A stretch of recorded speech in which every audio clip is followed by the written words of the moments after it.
नवी मुंबई शहराला पाणी पुरवठा करणारं मोरबे धरण तुडुंब भरल्यानं नागरिकांची वर्षभरासाठीच्या पाण्याची चिंता मिटली आहे। पुढील वर्षीच्या जुलै महिन्यापर्यंत पुरेल इतका पाणीसाठा हा मोरबे धरणात जमा झाला आहे। नवी मुंबई महापालिका आयुक्त डॉक्टर कैलास शिंदे आणि भाजप आमदार गणेश नाईक यांनी धरणाचं पूजन करून आनंद व्यक्त केला। मोरबे धरणात सध्या 190 घनमीटर पाण्याचा साठा असून दिवसाला 450 MLD पाण्याचा पुरवठा करण्यात येतो। नवी मुंबईसह पनवेल महापालिकेतील कामोठे आणि खारघरच्या नागरिकांनाही याच धरणातून पाणी दिलं जातं। पण मोरबे धरण हे नवी मुंबई महापालिकेनं बांधलंय, त्यामुळे दुसऱ्या शहराला पाणी देऊन नवी मुंबईकरांच्या संकटात भर पाडू नका अशी मागणी भाजप आमदार गणेश नाईक यांनी केली। सगळ्यांना समान सगळ्या गोष्टी मिळायला पाहिजेत आणि त्याच्यामध्ये पाण्याचं वितरण सुद्धा समान हवं त्याने अपेक्षा केलेली आहे।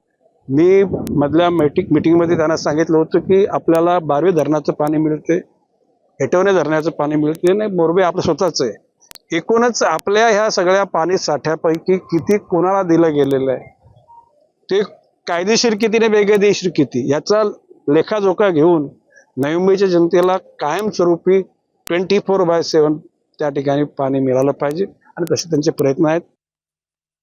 नवी मुंबई शहराला पाणी पुरवठा करणारं मोरबे धरण हे संपूर्णपणे भरलेलं आहे। मी सध्या त्याच ठिकाणी तुम्ही पाहता की संपूर्ण विस्तीर्ण हा जलाशय आहे आणि आपण जर पाहिलं हे जर डॅम आहे खोपोली तालुक्यामध्ये आहे आणि समोर जो तुम्हाला डोंगर रांग दिसत आहेत त्या माथेरानच्या डोंगर रांग आहेत आणि याच माथेरानवरती मुसळधार पाऊस पडल्यानंतर ते संपूर्ण पाणी ह्या मोरबे डॅम मध्ये येत असतं आणि त्यामुळेच हा मोरबे डॅम सध्या पूर्णपणे भरलेला आहे। हे बघा, ब्रिटिश कालखंडामध्ये फक्त मुंबई महानगरपालिकेत धरणं होती, त्यानंतर स्वतःचं धरण असलेली नवी मुंबई महापालिका एकमेव आहे। हे मोरबे धरण 2 वर्षातून एकदा कधीतरी ओव्हरफ्लो होतो। सुदैवानं आज डॉक्टर कैलास शिंदे हे प्रशासक आणि आयुक्त आहेत, या कालखंडात ते भरलेले आहे। हे डॅम आहे नवी मुंबई महानगरपालिकेचा आहे, मात्र आपल्या शहराला च्या व्यतिरिक्त आपण पनवेल आणि इतर भागात पाणी देतो, तर कुठेतरी विरोध होताना दिसतोय का म्हणून? नाही, माननीय आयुक्त महोदयांना मी म्हटलेलं आहे की आपल्याला बारवी धरणाचं पाणी, हेटवणे धरणाचं पाणी आपल्याला मिळालं, पण ते राहिलं किती?